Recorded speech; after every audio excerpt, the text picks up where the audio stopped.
I'd like to give a warm welcome to Coach Irvin. Coach Irvin has spent 18 years at the prominent Whitney Young High School in Chicago, where she was named National Federation of State of High School Associations Coach of the Year 3 times and Chicago Public School Female Coach of the Year 5 times, and was just named the head women's basketball coach at Chicago State.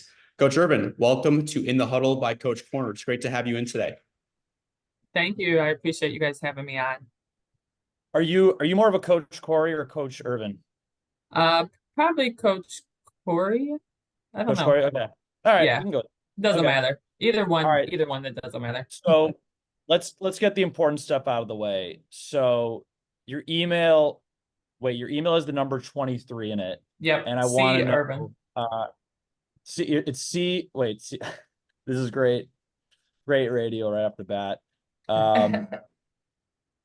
Wait. Okay, wait. Yeah. I had my calendar. Irvin 23, yeah. Yeah, C Irvin 23. See, okay, yeah, your email is CIrvin23. We're not going to give that out to people, but That's fine. all right, what does the 23 represent? That's the most important question. Well, I just was happy they gave me 23 because it's just random when you get email addresses. So, it represents the GOAT, the best player ever, Jordan. Okay, all right. All right. Chicago. I guess it could represent LeBron sometimes too, but it represents Jordan. Yep. Or Draymond. What do you think? No. Yeah. I gotta stop there. Okay. I was named for the GOAT, Jordan, of course. Yes, of course. Of course. Awesome. I love that.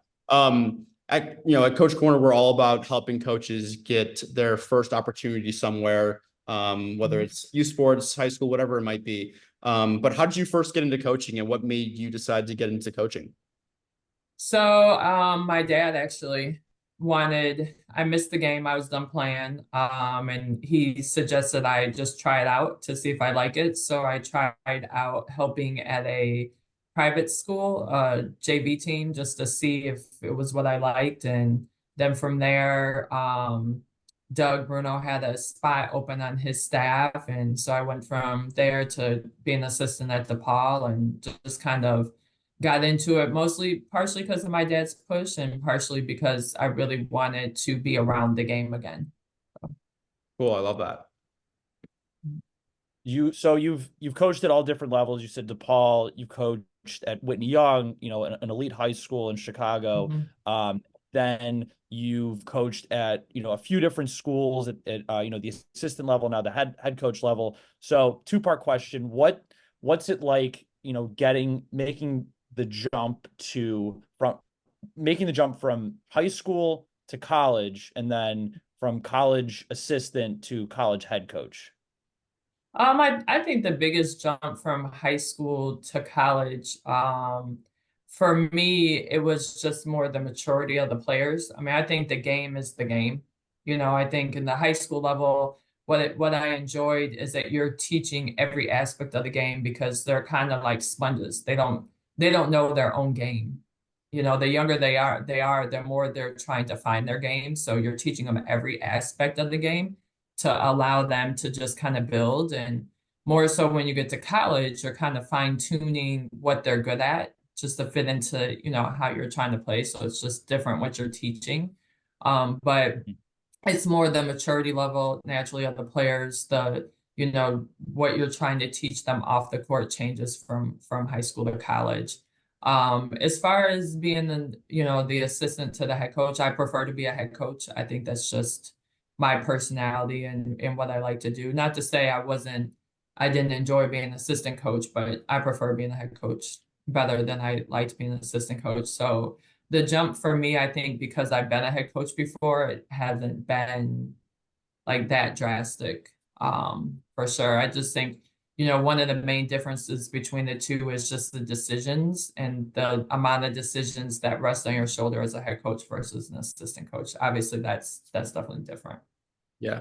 Got to be a good decision maker if you're the head coach, kind of be the CEO or of any business. And you got to be okay with, everybody not agreeing with your decisions. 100%. Awesome. Yeah. So I coach middle school basketball in Chicago and love every second of it. I've had a lot of amazing coaches, mainly in basketball, but other sports as well. that have taught me a lot about my, past in playing and as coaching as well. Who would you say is one of your biggest coaching inspirations, and why? Ooh, I think it differs. I think I'd say my parents to some degree, both my parents coached me. And so they kind of show me their styles were different. So I kind of learned a lot from them. But, as I've kind of grown in my profession naturally, those are two people I always fall back on because they've kind of seen me throughout the years. My husband, my brother, they both coach. So I call them a lot. A couple of my brother-in-laws. Um, and I have a couple coaches that I just kind of look at their styles of what they do. So it's kind of changed, I would say, throughout the course of the years. But my base has kind of been the people that I know, that I kind of do look up to. But I do watch a lot of men's basketball. So there's a couple of men's coaches. Amir at South Florida is one coach that I follow a lot. On the women's side, I obviously watch Dawn Staley a lot, see what she's doing. I watch Yo at Ole Miss a lot to kind of see things that they're doing. So it's just kind of differs, Cool. Love that.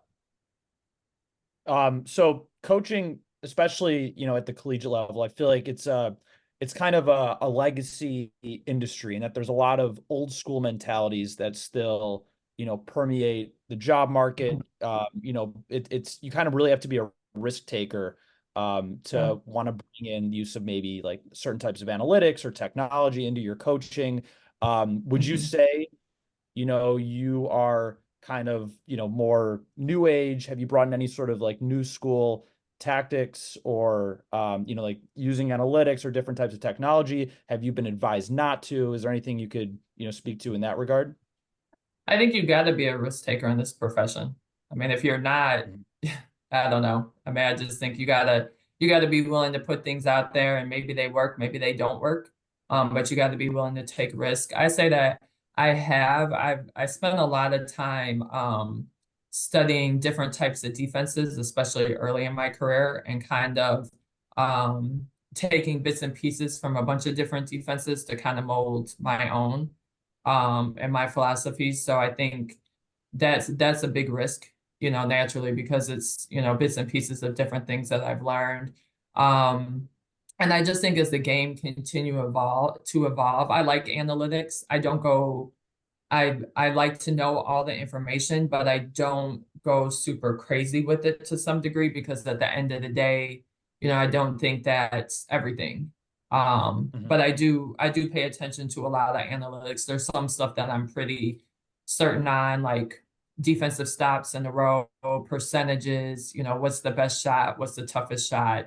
And I'll look at analytics a lot when I'm scouting too, like the reality of, if we're playing a really good player, what is their weakness? I use the analytics to kind of figure that out, just to kind of decide like what we can force somebody to do. But I think I do consider myself to be a risk taker, because I mean, I just think if you're going to be a great coach, you got to take risks.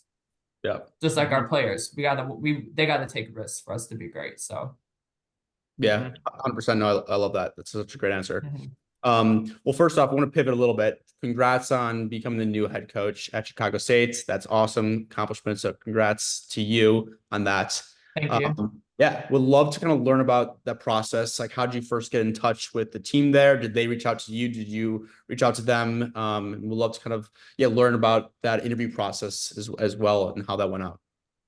Okay, so they had a search firm. So the search firm actually reached out to me to see if I would be interested, kind of get to know me a little bit more. So the bulk of the process was actually done through the search firm. So I had like a kind of like a conference kind of interview with them. And then they got back to me to let me know that I got to the next phase, which was a phone call.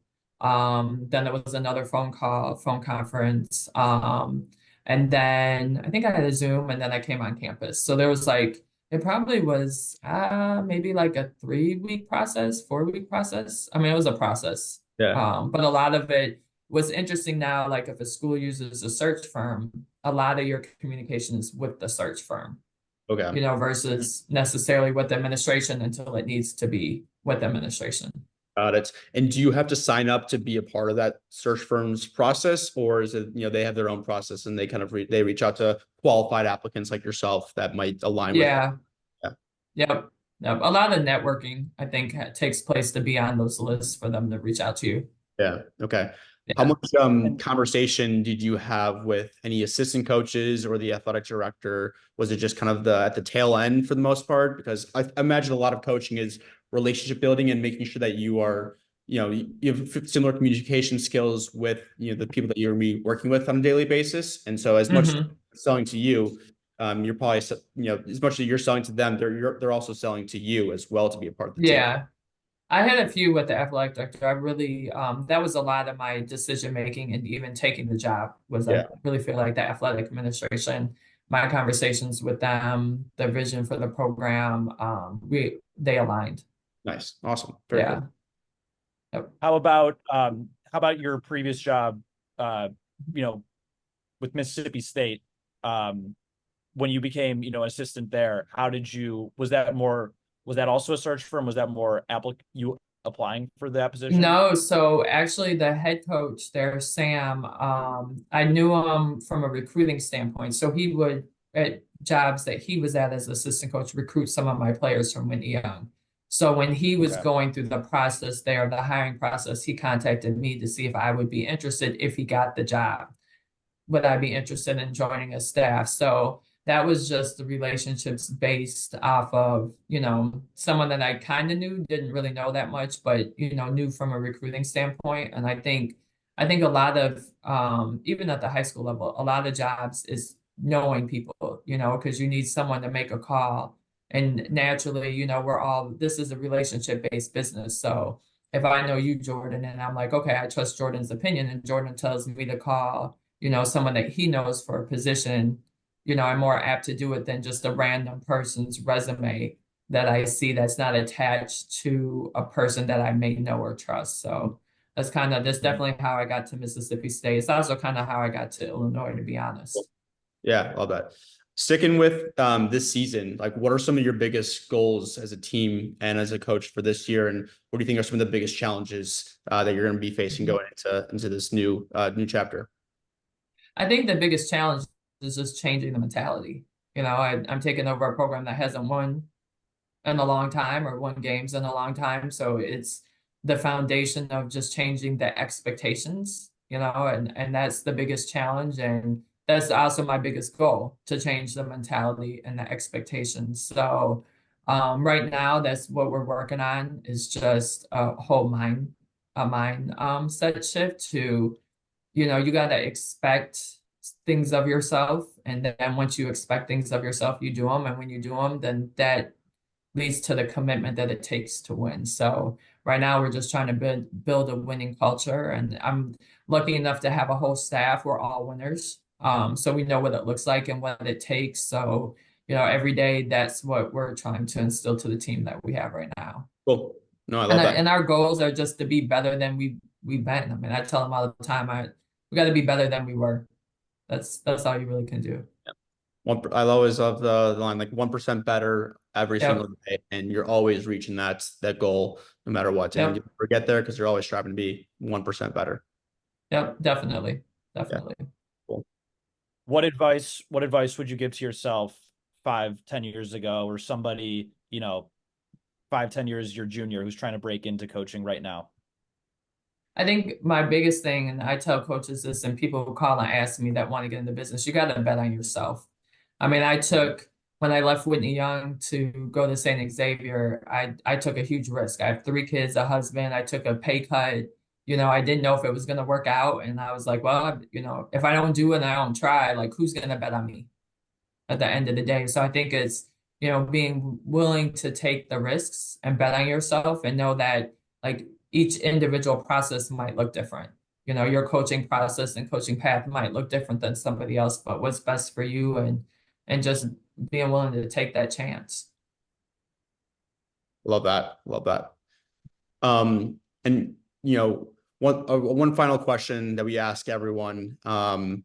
And this is, I'm very curious to hear your answer, because we all have different answers on our end in terms of our, biggest event or whatever it might be. If there was one game in history that's already been played that you would be the head coach of, whether it's a championship game, a first game of the year, Olympic game, whatever it might be. If there was one game in the past that you wish that you could be the coach of, what game would that be and why? So I don't know. I would say the best game I've been a coach of that I would redo all the time was in 2012 we played a 4 overtime game that led us to the state tournament. That was just a lot of fun. But if I'm watching games, I don't know. I that's a good question. I maybe if it wasn't a game that I was a part of, I probably would have been, and I don't even remember what year it was when Jordan's game against Utah. Yeah. Um, that would have been an exciting game to coach, but sometimes games like that, like as a coach, you know you're coaching, but you're also so entrenched in the moment. It's kind of Yeah. not really surreal. Like it's hard to it's just kind of real surreal moment at those Yeah. games. So That's funny. yeah. No, I love that. It's as you said, kind of in the moment. So I went to Indiana, IU, and Okay. the year after or like a couple weeks after I decided to go to school was when the classic Watford for the win against Kentucky on Indiana's home court. Oh yeah. And as you Yeah. mentioned about a coach's reaction, the Tom Crean's face where he just kind of has that Yep. snarl afterwards is something that you can't draw up or predict, but that's just kind of Exactly. emotional reaction that you have after a huge momentous victory like that. Yep. Definitely. Definitely. I love that. Awesome. And so how can we follow your team's success throughout this year? Where can we tune in? Where can, I live in Chicago and just have to come in to visit. Where can we come to a game and watch? How can we follow along the season? So we're gonna have some good home games this year. That's for sure. We got a good non-conference schedule of teams coming in, a good conference schedule of teams coming in that I think, will be good basketball to watch. Obviously Twitter, we're on Twitter, and Lord, I should know our Twitter name. We'll make sure to throw Yeah, it. we're on Twitter and Yeah. on Instagram. For sure. I'm on it and we're on it as a program, just trying to build up our base. So we're excited about, definitely about the games that we will play at home, hoping to kind of just increase our fan base here, and then grow from there. Awesome. Cool. Well, thank you so much for joining us today and sharing your history, shedding some light on the next wave of youth sports coaches. And we're super excited to follow your success, this Thank season you. and moving forward. So congrats to you on your new role. And yeah, excited to follow Chicago State women's basketball moving forward. Okay, thank you guys. I truly appreciate it.